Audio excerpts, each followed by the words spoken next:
Hi guys, welcome back to my YouTube channel.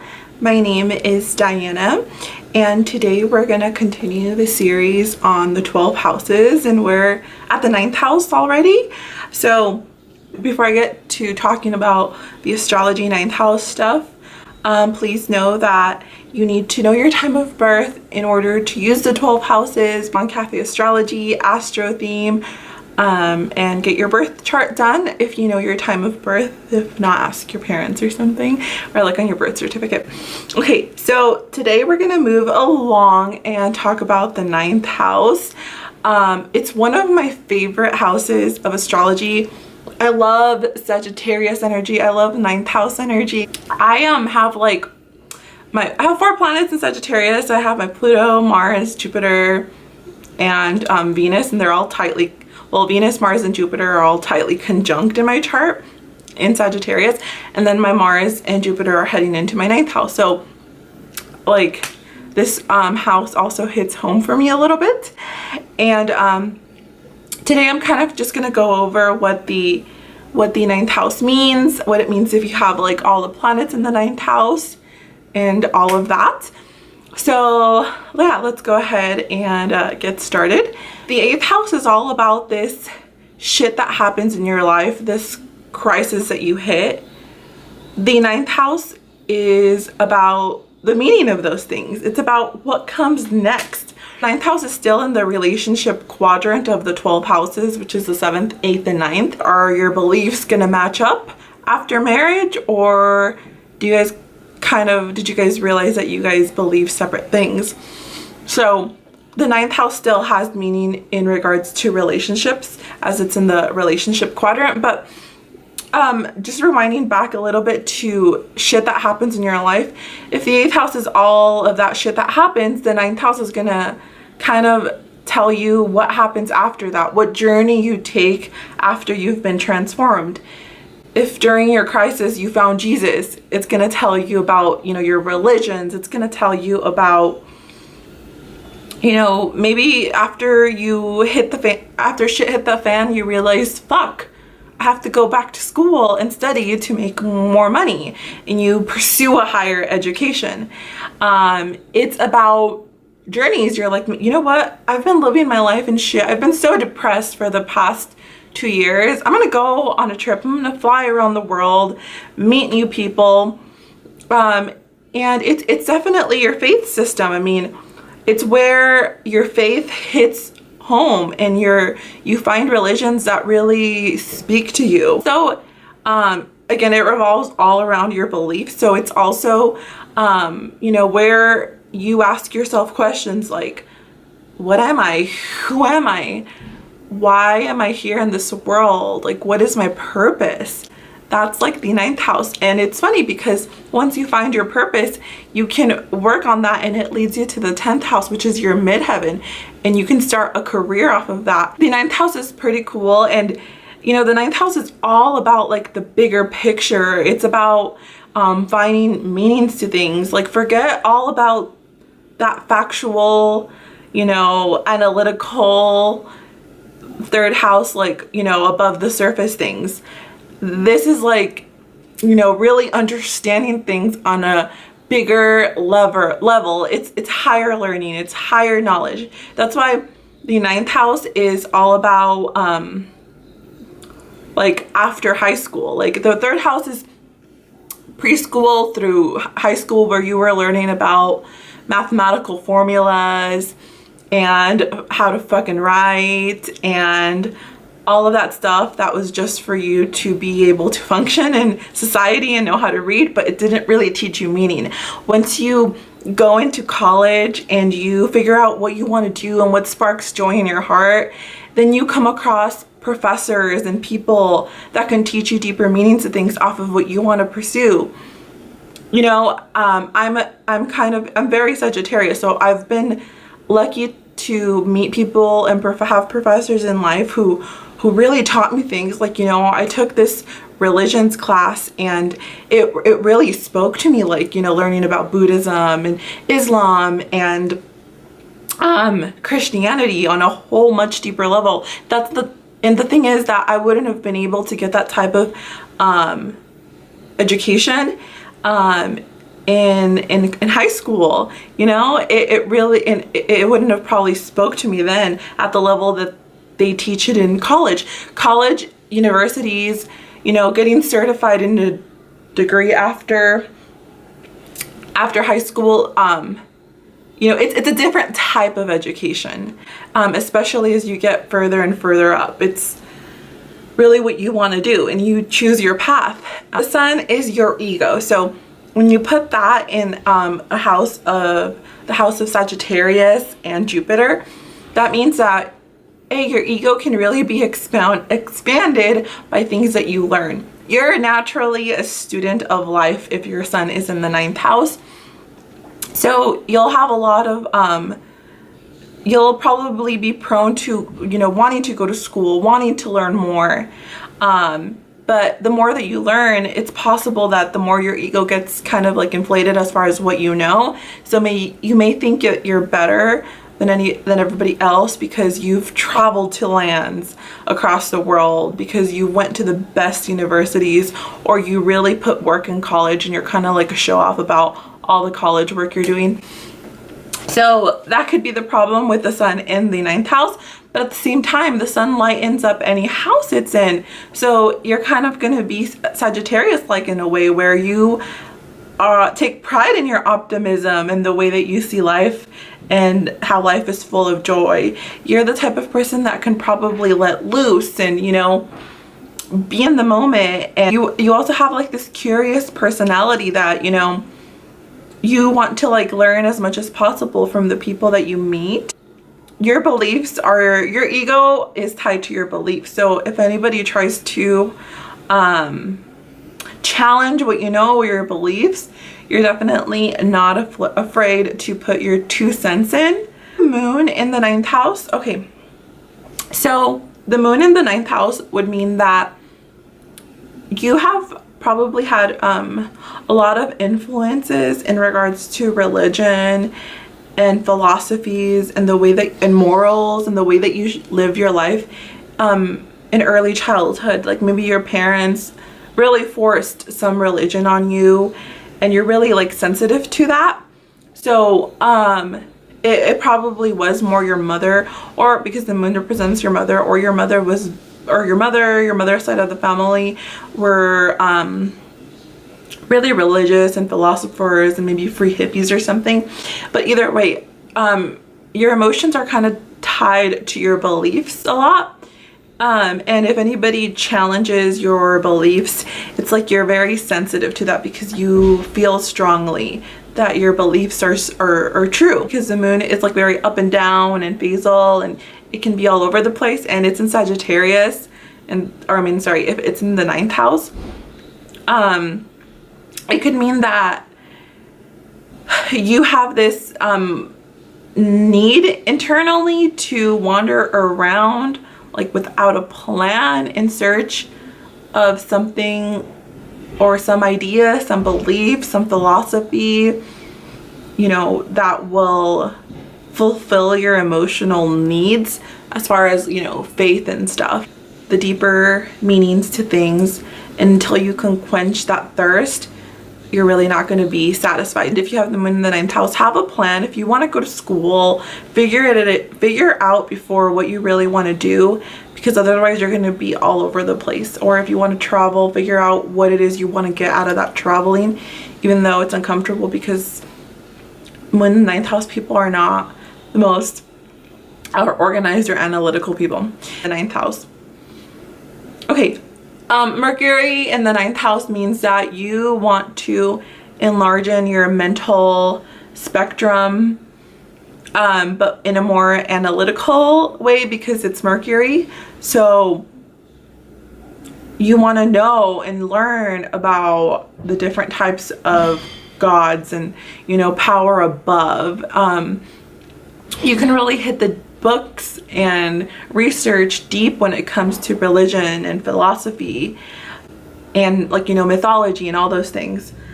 You guys are permanent students of life, and you guys have these curious minds where you really like to conversate with people who are different, of different religions or races or backgrounds. It really quenches your thirst to, you know, ask those people questions and, you know, see what their life's about, see what their religion or their faith or their beliefs are about. Mercury in the 9th house, you really have the ability to gain a lot of insight, like through meditations and, you know, maybe going to places of faith and churches and stuff. Venus in the 9th house, Venus is a planet of love, right? So when it's in the 9th house, you're naturally gonna love learning. You're gonna love traveling. You're gonna love people who are of different religions, backgrounds, foreign countries. You may find love in a foreign country. And with Venus in the 9th house, you also love people that can, in a more practical way, teach you different ways of seeing life.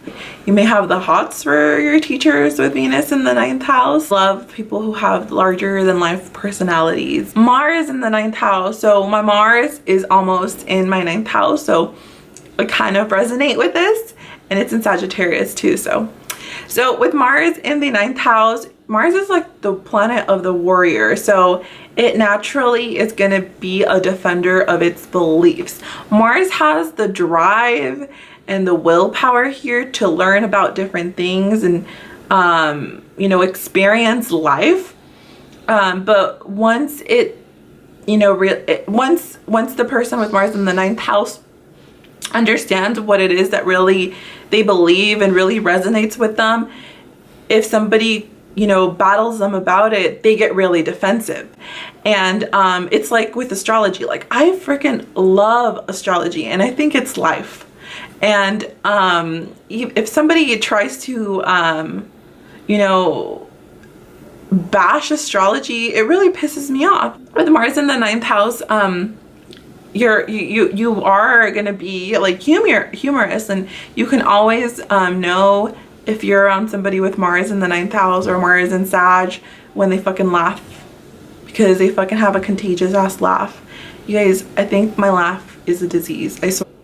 So yeah, they're super excitable. Mars in the 9th house is a super excitable placement, and you know, they have the ability to just stop what they're doing and like live careless and travel or go on these adventures and stuff. Okay, let's talk about Jupiter in the 9th house. Jupiter in the 9th house, again, this kind of resonates with me because my Mars and Jupiter are going into my 9th house.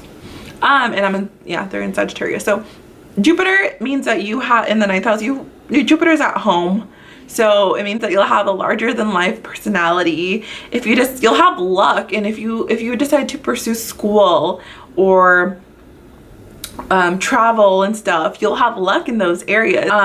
With Jupiter in the 9th house, or I'm sorry, in Sagittarius, like I'm good at school. Like school, college, and work and doing all that comes easy to me. Like I could understand what my professors are trying to tell me, that you overindulge. Jupiter is overindulgence. So whatever your beliefs are, whatever traveling, like you don't really measure the costs of those things, and you just do them. Maybe with like food or with foreign food and, you know, things like that. You like an abundance of things with Jupiter in the 9th house. Saturn in the 9th house. So with Saturn in the 9th house, it's not really a happy place. Okay, with Saturn in the 9th house, it means that your beliefs are restricted. Maybe some event in your life caused you to lose all faith and belief that things will get better. Your household, as far as beliefs and religion, was like really like closed-minded. They didn't really care about philosophies or the meaning of life. Like none of that was ever talked about. So you probably think that's all bullshit, and you don't really care for, you know, religion or anything that's above us. It could also mean that, you know, you part of you does seek, you know, this faith, and you come across people that you feel like can help you reach that level of faith that you're looking for, but Saturn is solitude. So you're gonna realize that you're gonna have to learn about faith alone unless you have some other partnership aspects in your chart. The other thing is, as far as school, you can have some restrictions as far as going to school. Maybe you don't have money, maybe you try, but other shit in life gets in the way of you going to school. The other thing is that maybe Saturn is hard work, so maybe you will put a lot of work in at school, but your thirst will never be like satisfied, because you'll be going to school and getting as much certificates and degrees as you can and put in work, but you'll never feel fulfilled. With Neptune in the 9th house, I think Neptune is a great place. It's perfect to be in the 9th house because it allows the magic of Neptune to shine as far as beliefs and faith and religion. So with Neptune in the 9th house, you'll want to reach some type of enlightenment, learn about mysticism, be prophetic. Like, you'll see visions of people's futures and why they're in this life.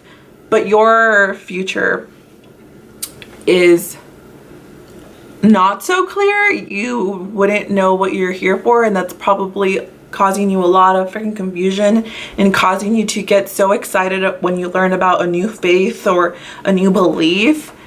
And it also like with Neptune in the 9th house, you also lose your skepticism. So people will come in your life and you'll think that they're the greatest, most prophetic, enlightening people you'll ever meet, but you have to realize that there's phonies. And with Neptune, it doesn't let you see the phonies. It causes disillusionment. And with Neptune in the 9th house, you really feel like there's something beyond us, like there's something above us, and you can feel it. First, for knowing and wanting to feel above, you know, and like in this bigger space, it's gonna get to you, because it's probably gonna entice you to do stronger things to get to that level of enlightenment, I guess. So you'll probably have there'll be some point in your life where you're tempted to like do drugs or something that will trip you out psychedelically, I guess, to be able to reach and see things the way that you feel that, you know, it can be, to the highest potential, I guess, house. So Uranus in the 9th house means that your ideas are super eccentric and original and unconventional as far as how you're supposed to live life. You believe that there's no excuses not to be happy in this life. And you hate fucking restrictions as far as like your beliefs and stuff. So you hate people that conform to the natural morals of life, and you can't fuck with that. So it really is attractive to you when you meet people who think originally and have these crazy ideas about how you should live your life. None of like the mainstream bullshit of self-help. In a bad way, like, you know, you have to understand that there's like people that can definitely live the regular traditional morals of life. So don't try to like fight them, because with Uranus, it's such a rebellious, uncontrollable spirit that you may be stuck on fighting the status quo no matter what it takes. In the 9th house, if Pluto is a planet of power, you would think that you have, well, you probably think that you know that knowledge is power, and you're like obsessed with learning. You definitely can spend hours and hours on studying and, you know, getting degrees and like learning about life, because you love when people are drawn to you off of, you know, the things that you say and how you speak and the knowledge that you have. The other thing with Pluto in the 9th house is that you have your own unique, maybe dark experience with beliefs and, you know, God or the power above us. Something probably traumatic or life-changing happened that, you know, caused you to see that power in that higher up power in a certain way. You can also have an obsession with evolving in life and reaching that, you know, higher state of being. So I think I went through everything. Okay, so guys, that was my description for the 9th house in astrology. If you guys have any questions, leave them below, and we'll move on to the next house. Next week we'll be talking about the 10th house, which is your career and your public image. And yeah, thank you guys for subscribing, and have a good night, guys. Bye.